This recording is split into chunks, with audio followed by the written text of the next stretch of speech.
Matryoshka.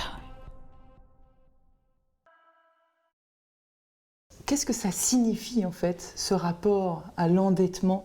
Quand on regarde, on ne cesse de penser aux générations qui viennent en disant il faut faire attention à la planète, la question écologique, environnementale, la question technologique, comment faire pour que nos enfants vivent mieux, ne soient pas dans la précarité, alors qu'on sait très bien qu'a priori ils auront plus de tendance à être dans une précarité que les générations antérieures.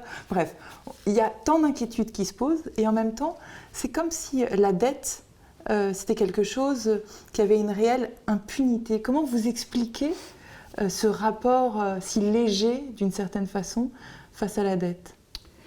Sandra Friedman, on est dans une situation qui est effectivement très paradoxale. Parce que le discours dominant, à juste titre, est « pensons au long terme, ne soyons pas prisonniers du court terme, ayons le souci de la bonne gestion de la planète tout entière, raisonnons à 100 ans, raisonnons à 50 ans, ne raisonnons pas aux trimestres qui se succèdent, ou même aux années qui se succèdent. Et ceci est incontestable. Il faut que nous soyons conscients du fait que nous sommes responsables du temps long. Nous sommes non seulement responsables de nos enfants et de leur vie, de leur environnement, mais aussi responsables de nos petits-enfants et des enfants de nos petits-enfants. Nous sommes nous-mêmes une espèce qui a beaucoup de milliers d'années et nous devons songer à l'ensemble des générations qui viennent après nous. Et paradoxalement, néanmoins, quand il y a des décisions pratiques à prendre, il y a une volonté irrépressible que l'on observe maintenant, non seulement dans les pays avancés, mais aussi dans les pays émergents. Je l'ai dit, le surendettement est constant maintenant dans l'ensemble de l'économie internationale. Donc, on a un très beau discours sur les enfants et les petits-enfants à préserver dans le long terme, et à très court terme, on a une frénésie finalement de consommation, une frénésie d'augmentation du pouvoir d'achat, une frénésie d'augmentation du niveau de vie, une réelle insatisfaction très grande dans l'ensemble de nos sociétés, et qui évidemment se traduit par un endettement supplémentaire.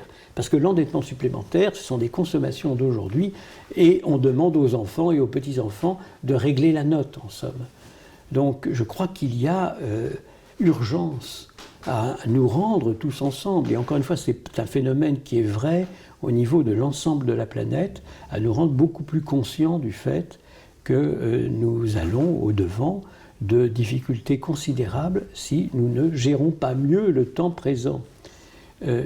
Un autre élément est très important, c'est qu'à un moment ou à un autre, si vous vous surendettez, il n'y a pas que le surendettement comme cause des crises, il y a d'autres causes. Mais si nous nous concentrons un instant sur le surendettement et qu'il y a une crise qui est inévitable lorsque on se surendette excessivement, comme on l'a vu dans le passé, alors qui paye la note?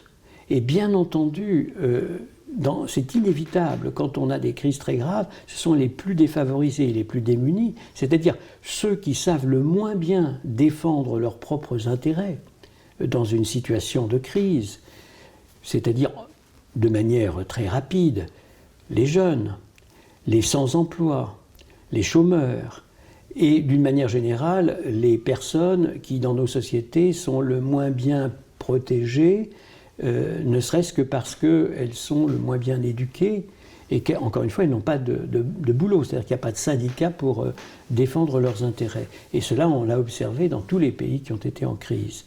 Donc, c'est impératif d'éviter de se retrouver dans des situations aussi graves.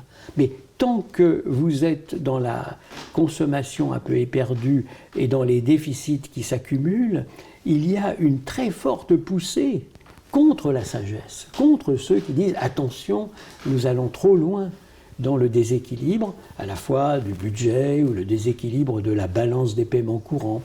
Et c'est ce que nous avons encore une fois observé dans le passé, mais je suis toujours très frappé de voir que ces conséquences très graves s'oublient assez vite, et dès lors que, encore une fois, on est sorti de la crise. Matryoshka.